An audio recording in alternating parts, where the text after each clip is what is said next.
మనం బార్డర్ ఏ విధంగా స్టిచ్ చేయాలో చూద్దాము. ఇది మిడిల్లో స్టార్ట్ చేయాలి. 3 చైన్స్ వేసాక 2 స్కిప్ చేసి థర్డ్లో స్లిప్ స్టిచ్ వేయాలి. స్లిప్ స్టిచ్ వేసాక దీనిలో 6 DC వేయాలి. 1 2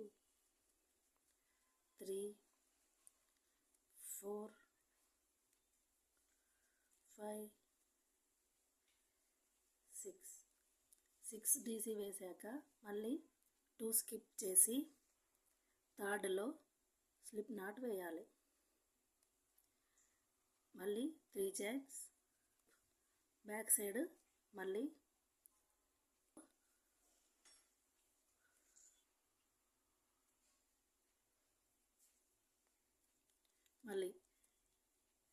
దీనిలో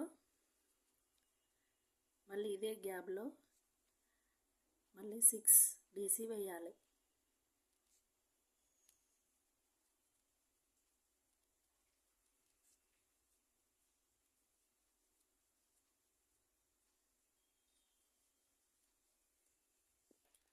మళ్ళీ 6 లూప్ వేసాక 2 స్కిప్ చేయాలి. 1 2 థర్డ్ చైన్లో స్లిప్ నాట్ వేయాలి. మళ్ళీ సేమ్ ప్యాటర్న్ 3 చైన్ మళ్ళీ బ్యాక్ సైడ్ 2 స్కిప్ థర్డ్లో స్లిప్ నాట్. ఈ విధంగా రిపీట్ చేస్తూ మనం బార్డర్ వేసుకుంటూ వెళ్ళాలి.